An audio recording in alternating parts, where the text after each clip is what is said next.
Been itching to get back in the garage after wrapping up the driver's side quarter panel install. And now it's time to tackle the passenger side quarter panel install. Here's what we're going to be working with. Full quarter panel.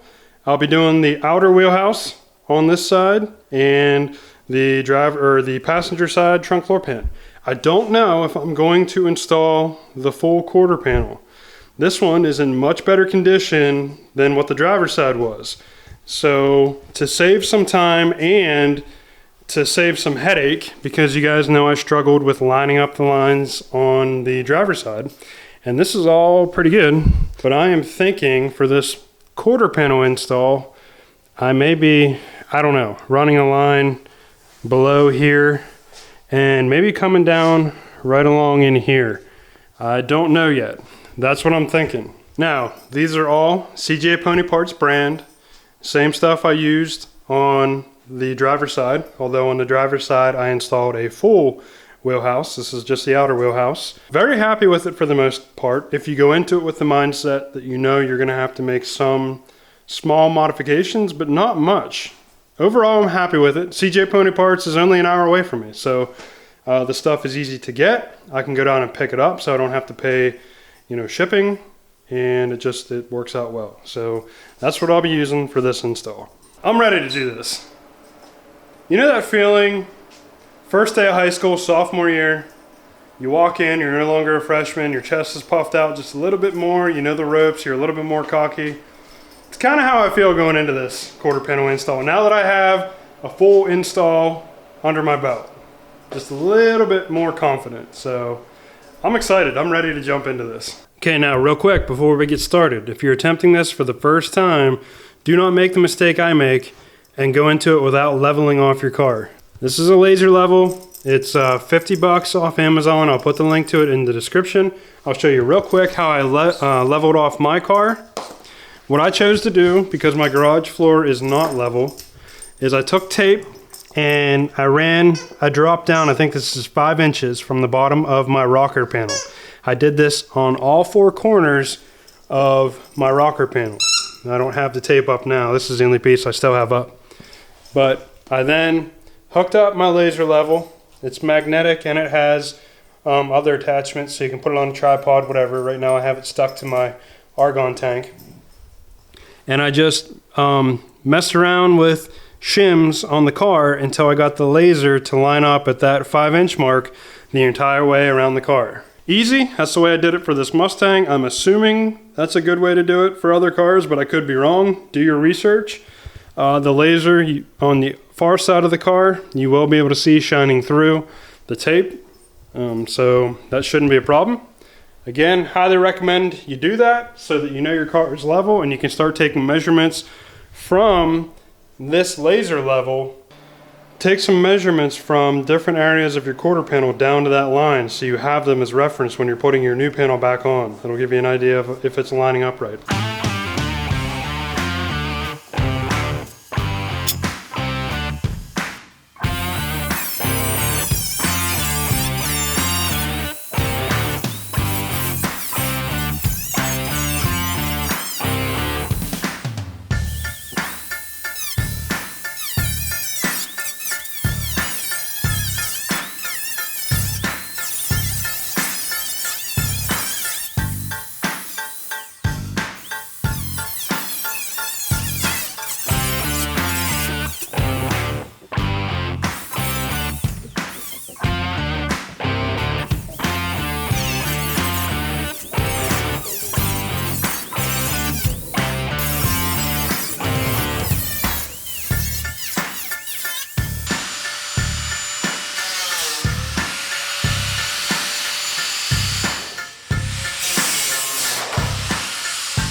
Alright, so this is probably a good time to mention that for this episode, I will only be installing the trunk floor pan on the passenger side.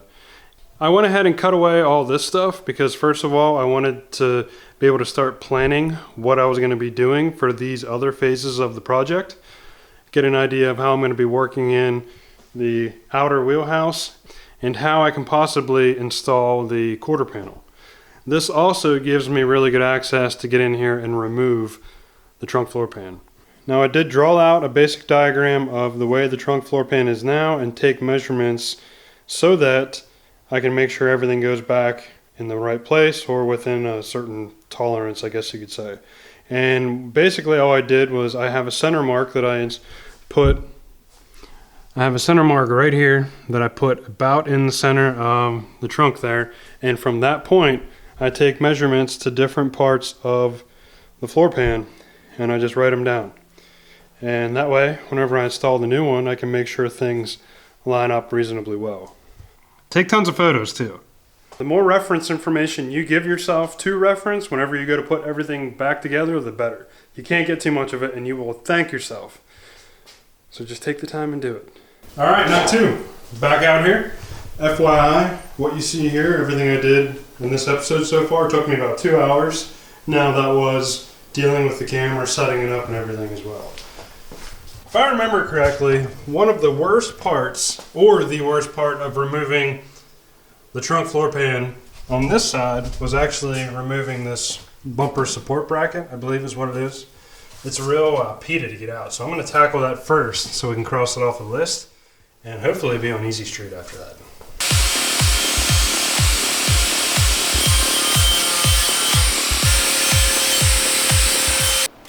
Kind of struggling to find all my spot welds here. I am referencing the one that I pulled out from the other side, which had 6 on the long side and 4 on the short side.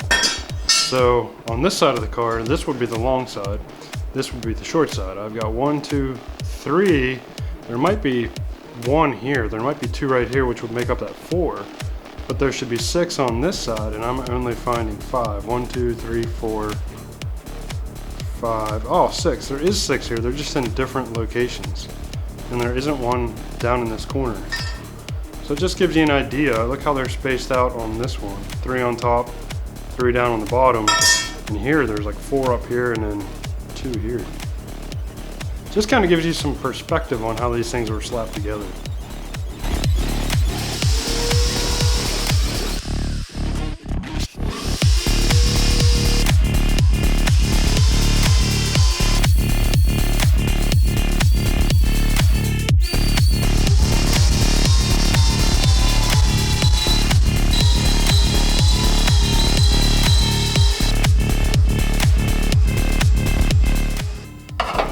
Check it out.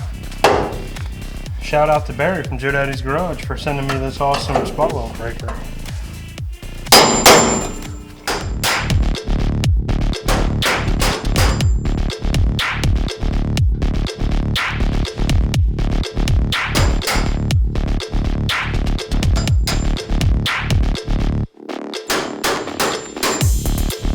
Let's introduce some leverage to the equation to see if we can't figure this out.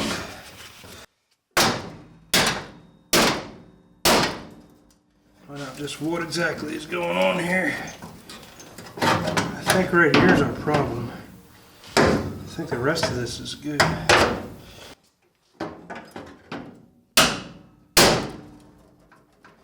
that's all broken free.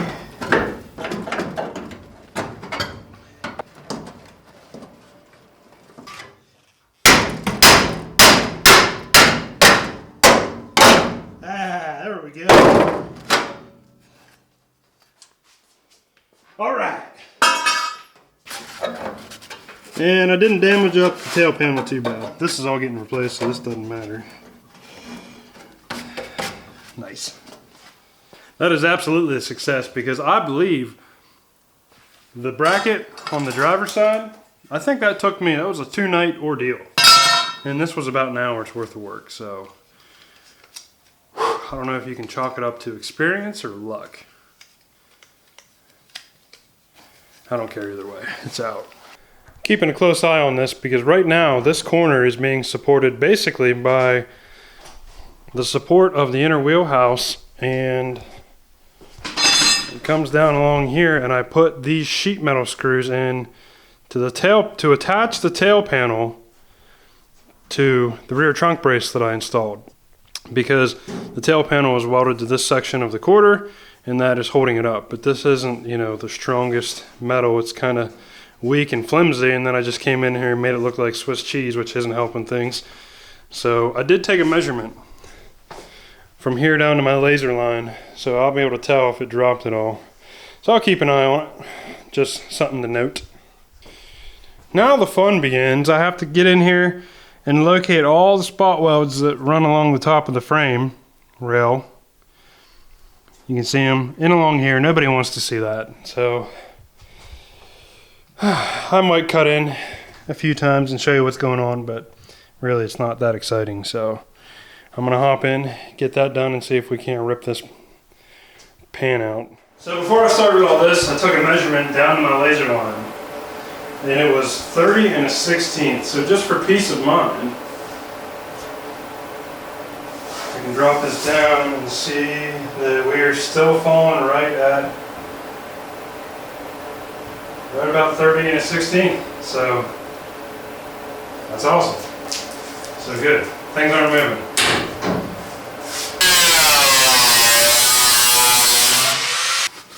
I can see most of these spot welds, but a few of them are a little tough to locate.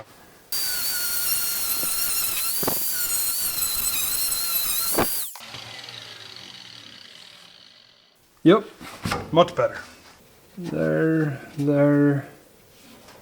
I think that's one there.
This area intact for now, although the more I look at this, the more I think I'm going to be replacing this section of the quarter. But I want to give myself some options. I'm trying to strategically cut this out, but it doesn't want to cooperate.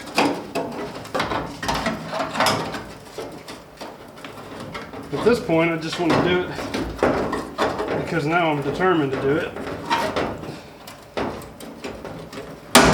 There we go.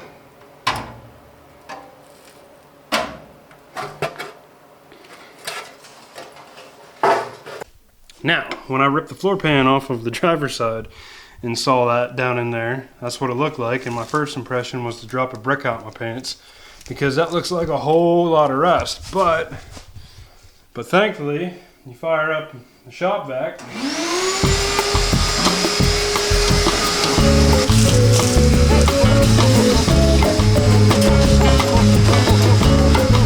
down in there real good. Suddenly it doesn't look so bad. So these things are solid. They'll clean up good. I don't really have any concerns with this one. This is basically what the driver's side one looked like before I cleaned it up, and you know, if you remember, I was standing and jumping around on that one. So this should clean up nicely. I gotta fill these holes that I put in it, drilling through the driver's side floor pan, but I kind of want to rip the remaining piece out tonight, but I kind of don't as well. Don't think I'm gonna do it, kind of tired. It's well, it's 11:15. So hey, check it out, by the way. Joe Daddy's Garage.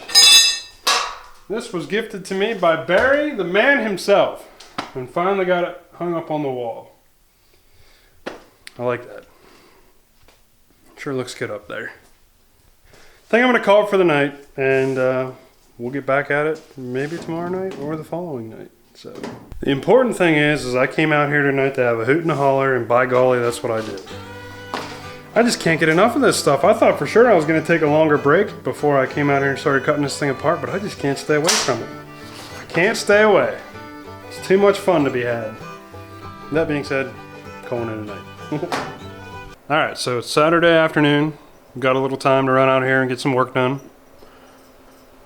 I was going to try to take this pan out in one piece just to see if I could do it and challenge myself, but that got old pretty quick and I just decided to zip it in half. So, still coming out in bigger chunks than what the other side came out in. I'm going to try to take this section out as is. This really shouldn't be too hard. Most of the hard work is done. This area is the area that's really, really tough with the bumper brackets or whatever they're called. So as far as these spot welds go, because remember the plan is for now to keep this inner wheelhouse. I'm going to drill straight through.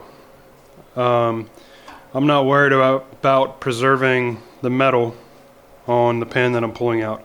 And whenever I install the new floor pan, I can just weld to it right through these holes. So the first thing we're going to do is zip these out.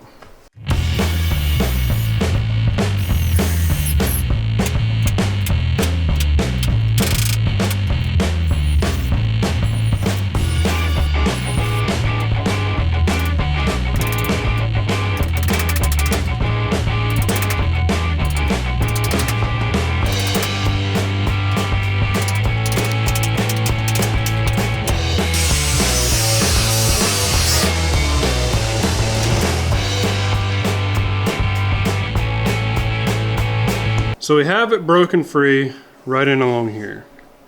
So to get it out, all I have to do is drill out these spot welds right in along here. We should be able to pull the rest of the pan out, and at that point we can test fit the new pan wherever it got to. I don't know what it did with it. There we go. Test fit the new pan.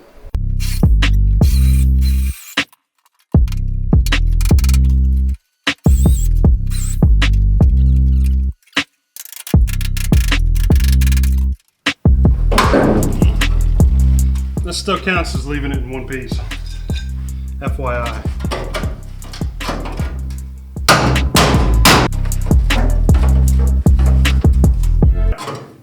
At the end of the tunnel here.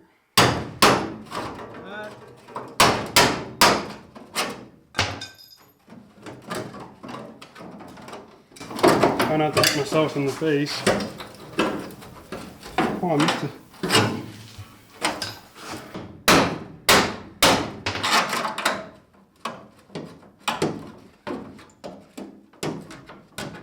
I just know I'm going to hit myself in the face. I can feel it. There we go. Hey, she looks good. All one piece.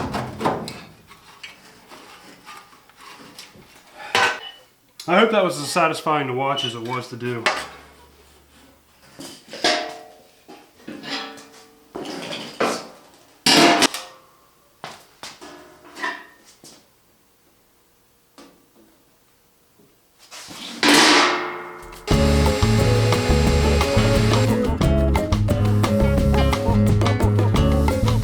we're in good shape. As badly as I want to throw the pan in, before I do that, I'm going to clean up the top of this rail at least.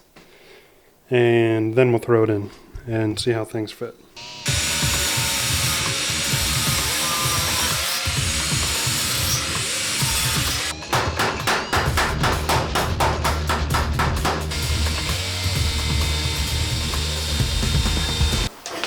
Now, I don't necessarily think this is going to be easy.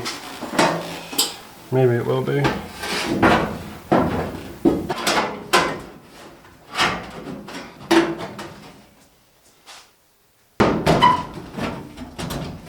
don't really want to force it too much. I also kind of want to see it in place.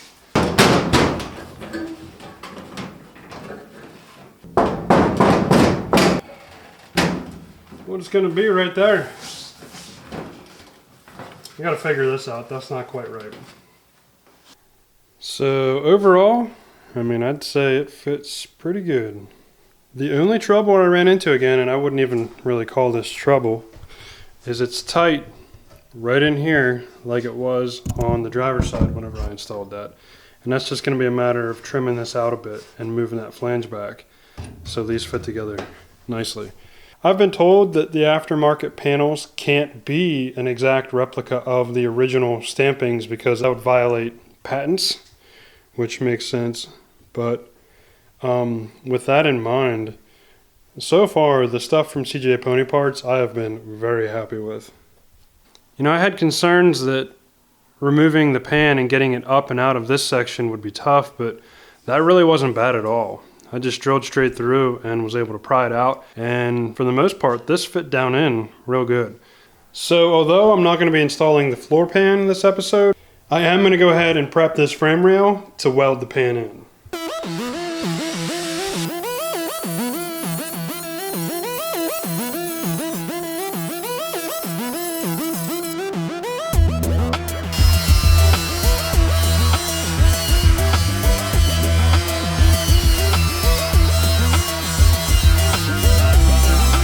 So I know I told you guys in the last episode how awesome the fan setup is and how when you're running it, it does a pretty good job removing dust from the air. Obviously that does depend on the rate at which you're putting dust in the air and the rate at which that's removing the dust, so keep that in mind. It's not perfect. I don't know how well you guys could see that, but I was able to strip this area out by taking this grinding wheel and slipping it up and along here. And strip that out, and then I was also able to bring it along the top. So if you do plan on replacing the floor pan while leaving the inner wheelhouse intact, it is possible to get in here and clean all this up and do so. In fact, I'm sure there's probably videos of people doing it. Actually, yeah, Barry did it from Joe Daddy's Garage. So yeah, there are videos on it. Alright guys, it's looking pretty good. I've decided I'm not going to put this in weld through primer yet and prep it for welding. Reason being, I stripped this down to bare metal, and then I used that wire wheel on the grinder to get down in here in the pits, but I'm still not convinced. It looks pretty clean. I mean, it looks like it did a pretty good job getting down in there and cleaning out the rust, but especially back in this area where I used the grinding wheel to come up through here and get into that, I figured I might as well be safe and spray it with some rust converter. I will also spray it down in here, and then once that dries I'll probably come back and spray Rust-Oleum down in here, and then once I figure out where my spot welds are going to be on the new panel, I'll mark those areas and I'll probably strip this off. I don't know, I don't think I can weld through this. Strip this off and put on weld through primer when it comes time to weld in the floor pan.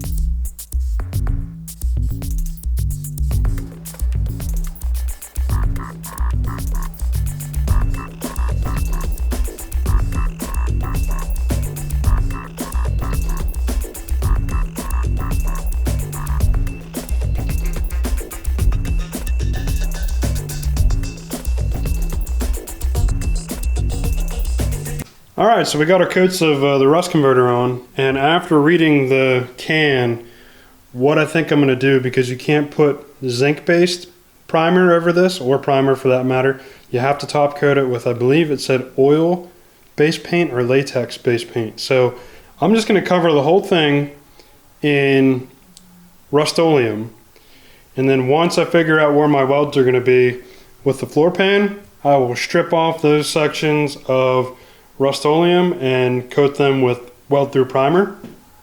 It's probably going to smoke some whenever I'm doing the welding, but I don't really know what else to do. I think that's my best bet to get optimal rust prevention. So that's the plan. There isn't much more I can do because I can't weld the thing in until I fit the rest of the stuff. So as always, I appreciate you guys hanging out with me. Comment, like, subscribe if you haven't done so already. And until the next episode, guys, stay driven.